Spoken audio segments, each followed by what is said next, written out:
एक लंबे समय पहले रामपुर नामक एक गांव में विश्वनाथ और मुकेश नामक दो आदमी अगल बगल के घरों में रहते थे। विश्वनाथ उनका सरकारी नौकरी छोड़कर घर पे ही रहते थे और मुकेश एक बीमा एजेंट की नौकरी करते थे। मुकेश के नित्या और राजेश नामक दो बच्चे थे। उनको बच्चों से बहुत प्यार होने के कारण वो उनके लिए सब कुछ लाके देता था। मुकेश को पौधों से भी बहुत प्यार था, इसीलिए वो उसके घर के सामने के बागीचे में अलग प्रकार के पौधे उगाता था।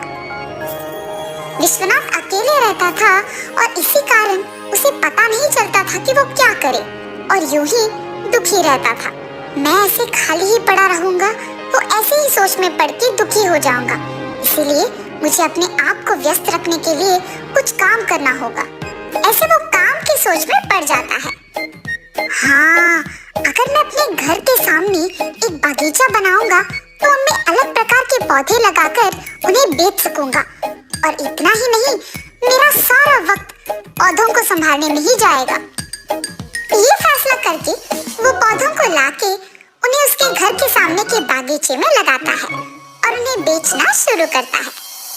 उसके पास अलग प्रकार के पौधे मिलने के कारण सभी उसी के पास आके पौधे खरीदते थे। इसी कारण वो पौधे लाकर उन्हें वहाँ लगाता था।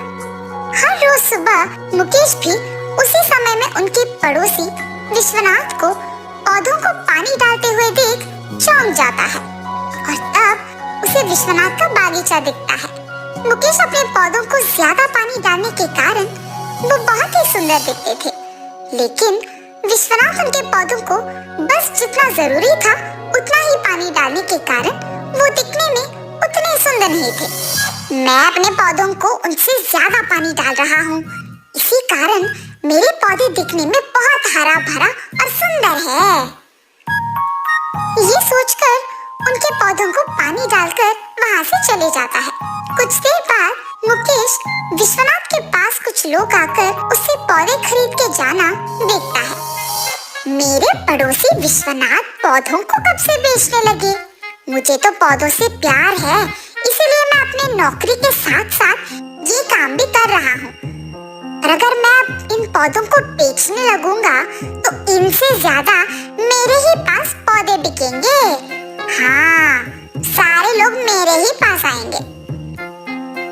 और उसके फैसला के मुताबिक ही अगले दिन वो भी अलग प्रकार के पौधे लाकर उसके बागीचे में लगाता है और विश्वनाथ की ही तरह वो भी उन्हें बेचने लगता है। उसकी सोच के ही अनुसार सभी लोग पौधे अच्छे दिखने पर मुकेश के पास आकर ही उन्हें खरीदते थे। मेरे सोच के अनुसार ही सभी विश्वनाथ से ज्यादा मेरे पास आकर पौधे खरीद रहे हैं। ऐसे खुशी से पौधों को बेचता था। हाँ, बीमा को बेचने के साथ साथ मुकेश पौधों को भी बेचने लगा है क्या? चलो अच्छा है, इस गांव में मेरे अलावा कोई और तो पौधों को नहीं बेचता था पहले, ऐसे विश्वनाथ सोचता है। उन दोनों का व्यापार अच्छा चलने पर दोनों खुश रहते हैं और ऐसे बहुत दिन गुजर जाते हैं। एक रात को अचानक एक भयानक तूफान शुरू होता है। अरे रे, इस डरावने तूफान की वजह से न जाने मेरे पौधों का क्या ही हाल होगा। हाय भगवान! ऐसे उसके पौधों के बारे में परेशान होते हुए मुकेश सोता है। सुबह उठते ही वो सबसे पहले उसके पौधों को देखने जाता है। पौधे सारे नीचे पड़े हुए और जड़ों से बाहर आके नष्ट हुए होते हैं। उन्हें देख मुकेश बहुत दुखी होता है। इतने में विश्वनाथ भी उसके पौधे देखने आता है। हम दोनों हर रोज सुबह एक ही समय में पौधों को पानी डालते थे, न जाने उनके पौधों का क्या हाल है। और विश्वनाथ के पौधे देखने जाता है। उनके पौधों को सीधे और अच्छे होते देख दंग रह जाता है। उनसे तो ज्यादा पानी मैं अपने पौधों को डालता हूँ, उनसे ज्यादा मेरे ही पौधे दिखने में अच्छे हैं, लेकिन मेरे ही पौधे नष्ट हो गए हैं और इनके पौधे तो सही सलामत हैं। ये कैसे मुमकिन हो सकता है? इस सोच में पड़ जाता है और निराश हो जाता है। शुक्र है कि मेरे पौधों को इस तूफान से कोई नुकसान नहीं पहुंचा। इन पौधों को सही मात्रा का पानी डालने के कारण ही ये इतने दृढ़ता से तूफान को सह पाए हैं। न जाने मुकेश के पौधों का क्या हाल है। तब वो देखता है कि मुकेश के सारे पौधे नष्ट हो गए और मुकेश को निराश होकर ऐसे बैठे हुए देखता है। बेचारा, शायद इसीलिए निराश बैठा होगा कि उसके पौधे सारे नष्ट हो गए। ये सोचकर अंदर चले जाता है। उसके बाद से सभी सिर्फ विश्वनाथ के पास से पौधे खरीद के जाते थे। बहुत दिन हो जाने के बाद भी मुकेश न जाने क्यों नए पौधे लाके नहीं बेच रहा। और ऐसे वो मुकेश के पास जाता है। मुकेश को ऐसे दुखी ही बैठे हुए देख विश्वनाथ पूछता है, मुकेश, क्या पौधे नष्ट हो जाने के कारण तुम ऐसे दुखी बैठे हो? हाँ विश्वनाथ जी, मेरे पौधे तो जड़ों के साथ बाहर निकलकर गिर गए, लेकिन आपके पौधे तो दृढ़ और मजबूत हैं। ऐसे कैसे हुआ होगा? मैं अपने पौधों को बस उनके लिए जितना काफी है उतना ही पानी डालता हूँ। इसी कारण वो बहुत मजबूत बने और उस भयानक तूफान के कारण भी नहीं गिरे। हम अगर हमारे पौधों को उनकी जरूरत से ज्यादा पानी डालेंगे तो वो दृढ़ता से नहीं रहेंगे। इसीलिए हमें पौधों को कोई भी मुसीबत का सामना करने के लिए तैयार करना होगा।